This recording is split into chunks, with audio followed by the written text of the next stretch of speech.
Good evening, I'm Savannah Kelly. Welcome to APTN National News. It was a historic day in Manitoba as Wab Kinew was sworn in as Premier. As Sav Jonesa tells us, the province's first First Nations Premier also made history with his cabinet. The ceremony started with the lighting of the hulik, a traditional Inuit lamp. Then,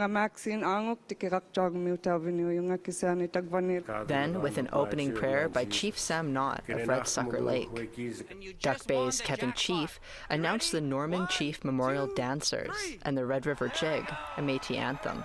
All you got to do is every once in a while give it a try. You'll walk into the legislature with a bit of skip in your step.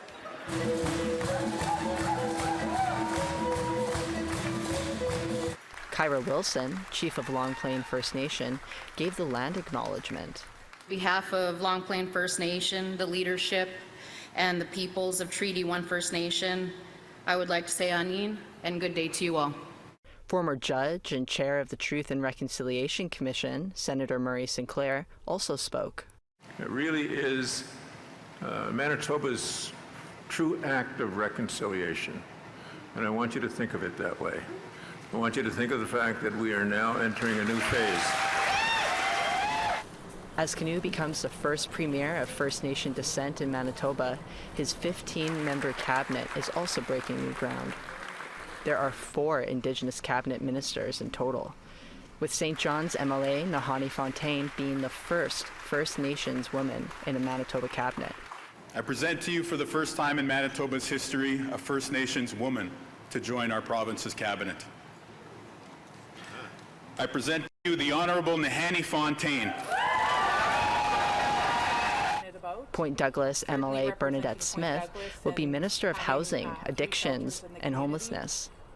Ian Bushy from Hollow-Water First Nation is Minister of Municipal and Northern Relations, as well as Minister of Indigenous Economic Development. Métis MLA Renee Cable is Minister of Advanced Education and Training. Uzoma Asagwara, elected in 2019 as MLA for Union Station, was appointed Deputy Premier and Minister of Health, Seniors, and Long-Term Care. Asagwara, a former psych nurse, is Manitoba's first non-binary MLA and the first queer black MLA elected in Manitoba's history. With a cabinet made up of people from every walk of life, it's a strong signal as to where Kinew wants to steer the province. Sav Jonesa, APTN National News, Winnipeg. Chiefs from the Mohawk Council of Kanesatake in Quebec are calling for the resignation of their Grand Chief after he attempted to place the community under third-party management. Maricela Amador has more. Disruptive events in the community. A battle of words and will is taking place at the Mohawk Council of Kanesatake. Chief Brant Etienne said he and his fellow chiefs were left stunned when they saw a letter from Indigenous Service Canada. It refused Grand Chief Victor Bonspiel's request for third-party management. We don't want that for Kanesatake. We've been there before. It took us a long time and a lot of hard work to get out of it. However, Bonspiel remains undeterred and said that he is continuing with his mandate as Grand Chief. Well, it was a hard decision. It wasn't something that I just decided to do. It took some contemplating. Moreover, the Grand Chief alleges that his council chiefs are doing everything to try and oust him. The only way that I seen that I could stop them from micromanaging every department, including and especially finances, is to request that from the federal government. According to Indigenous Service Canada, the last time Kanesatake was placed under third-party management was in 2003, when the community was in a precarious financial situation. It ended in 2006. The chiefs have also compiled a list of actions by the Grand Chief they claim demonstrate he is unfit for office. One of them is the handling of GNR recycling, a toxic dump site which has caused an environmental crisis in the community. Unfortunately, the Grand Chief, for whatever reason, organized with the current owners of the GNR lands to have them relinquish title to that property, and it would revert to the community. Advocates have been calling for its remediation, but Chief Brant Etienne disagrees with the Grand Chief's plan to deal with it. Those lands need to be cleaned up, but the financial cost and burden, the legal burden, the criminal burden, can't fall on the community. We literally can't afford it. But the Grand Chief refuted that claim. He said he was only following the government's directive to facilitate the remediation process. And one of those was to, in fact, have GNR sign over the land. The federal government does not remediate or fund any privately owned properties. So it had to be reverted back to council. APTN said that if Bonsfield doesn't resign, council will hold a referendum, followed by a vote of non-confidence. The Grand Chief said that he will continue to carry out the will of the people. Well, if they're gonna direct us to have or direct me to call a general election, then that's their will. I'm not going back on my word. Maricela Amador, APTN National News, Kanesatake, Quebec. Assembly of First Nations leaders were in Ottawa Wednesday morning to formally announce the organization's national climate strategy. The strategy urges government and industry to adopt First Nations systems of knowledge as a means of fighting the current climate crisis. APTN's Fraser Needham has more. AFN Interim National Chief Joanna Bernard says regularly occurring climate disasters have become the new reality. This means that more extreme weather, including fires, floods, tornadoes, hurricanes, species migration, coastal sea level rise, among other challenges. In the face of this reality and observations from knowledge keepers, First Nations have taken matters into their own hands.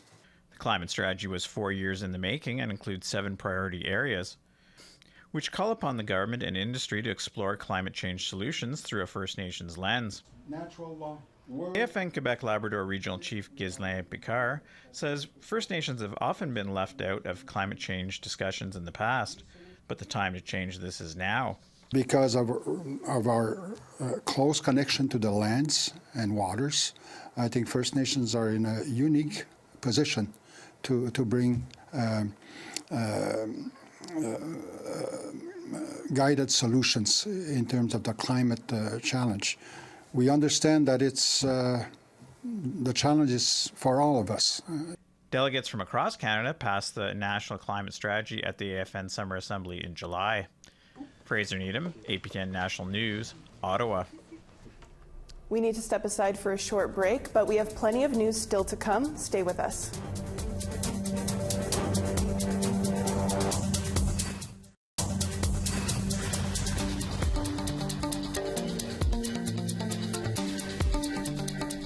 Welcome back to APTN National News.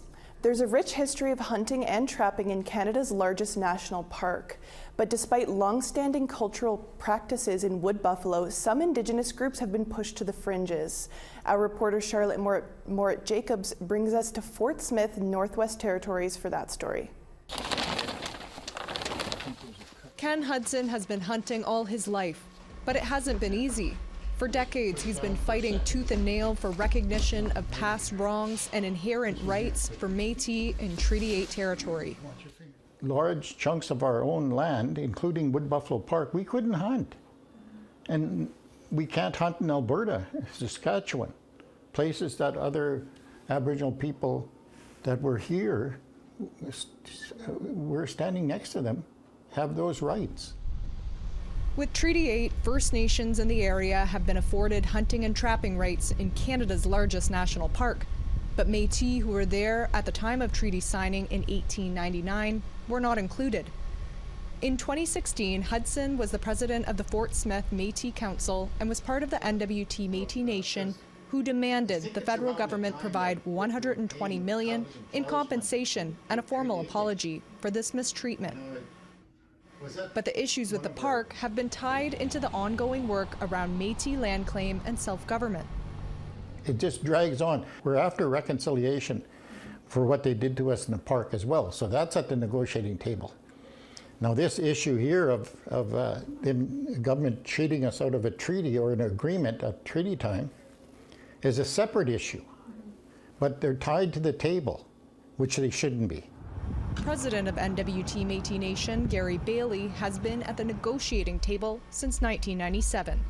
No formulas for the land transfer formulas for compensation.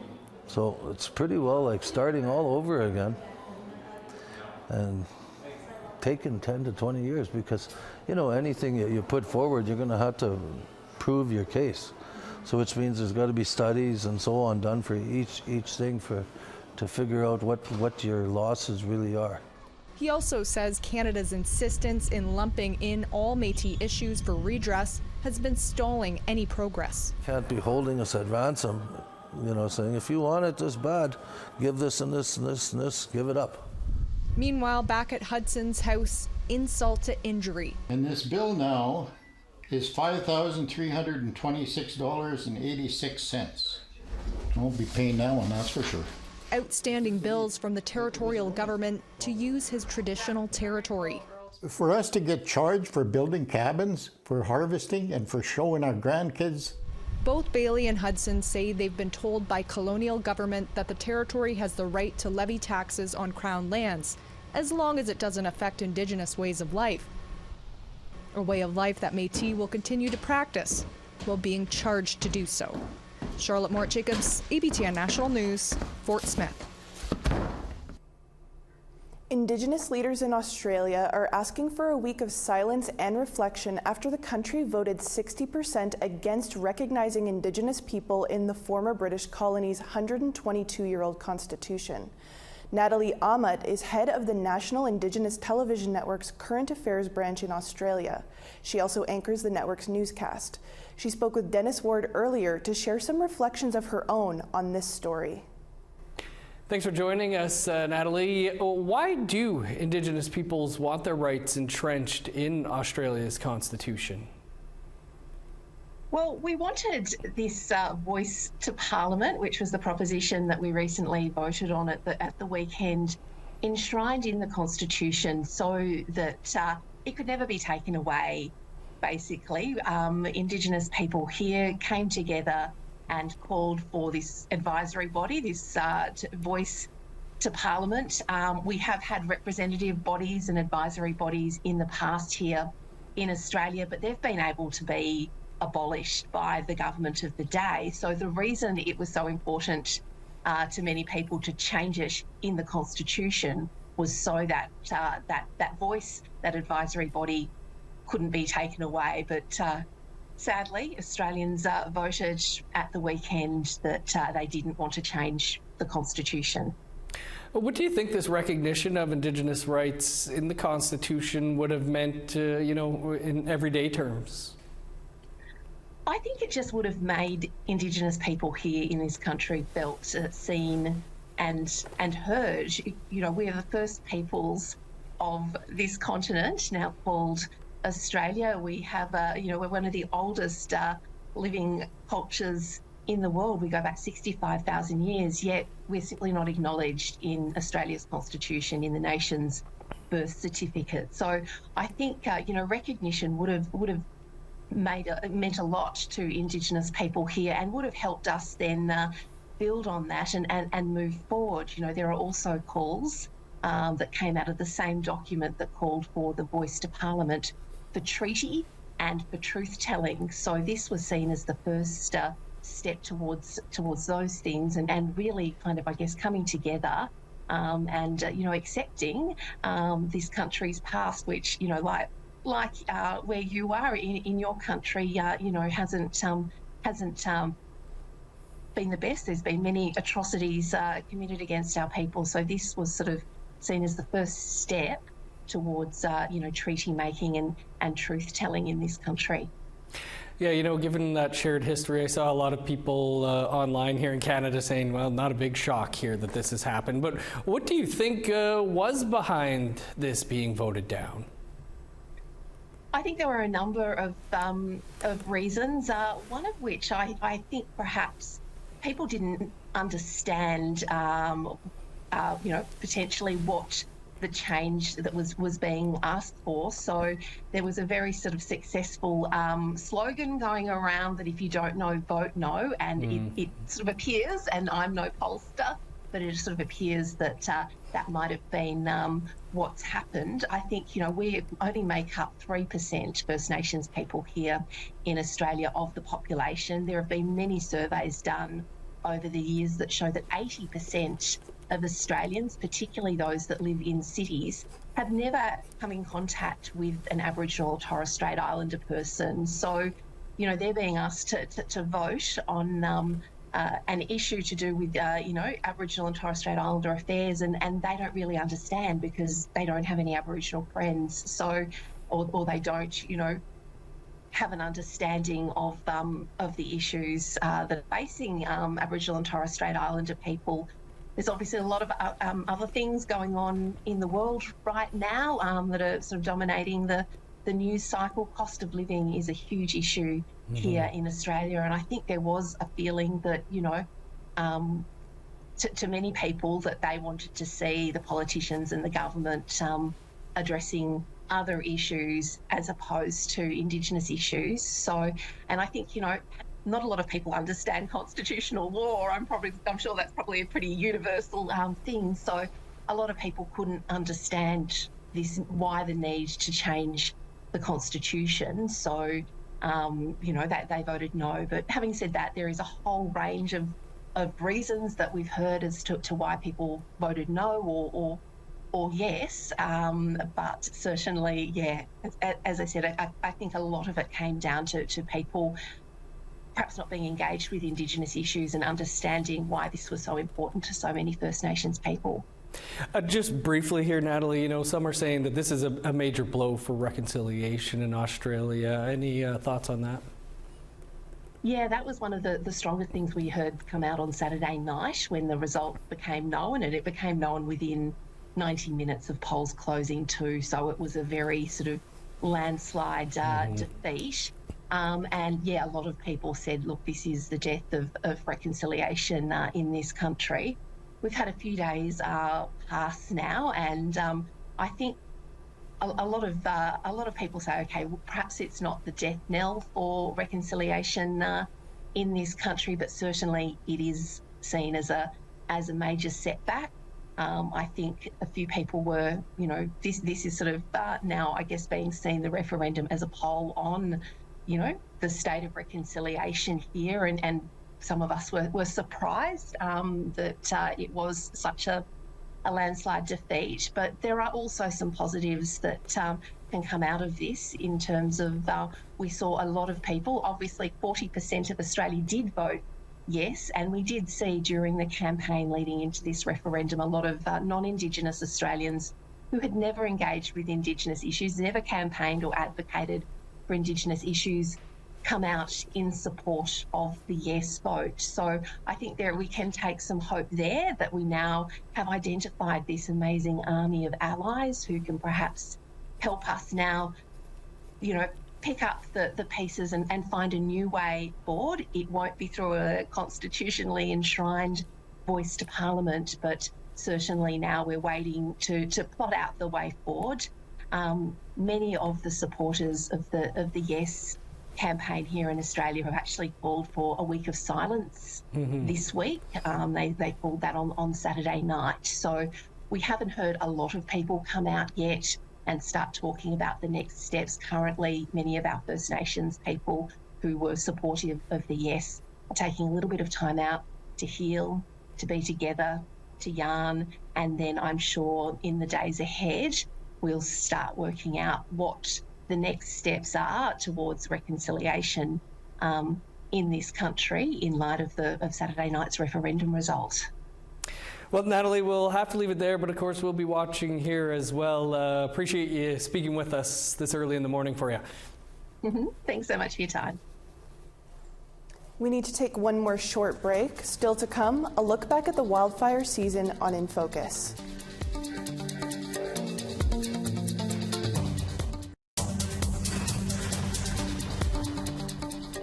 Welcome back. Time now for our photo of the day. Tess Potts in Vernon, British Columbia shared this stunning picture of the eclipse this past weekend. Thank you for sharing.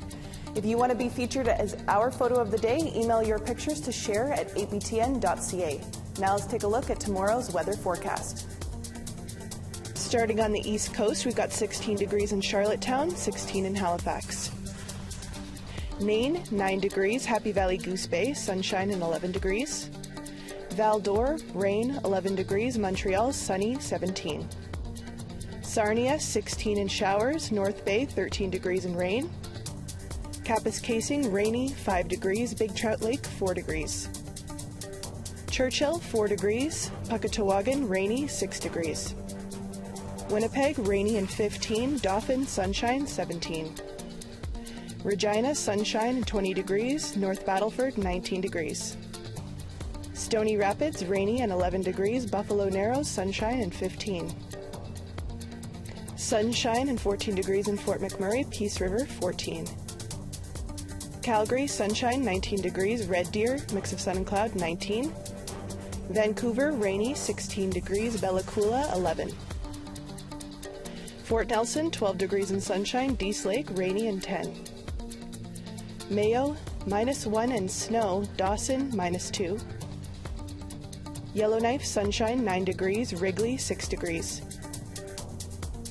Paulituck, 5 degrees and snow. Colville Lake, 2 degrees. Baker Lake, 1 degree, mix of sun and cloud. And Chesterfield, -1. Igloolik, rainy, -11. Arctic Bay, sunshine, -8.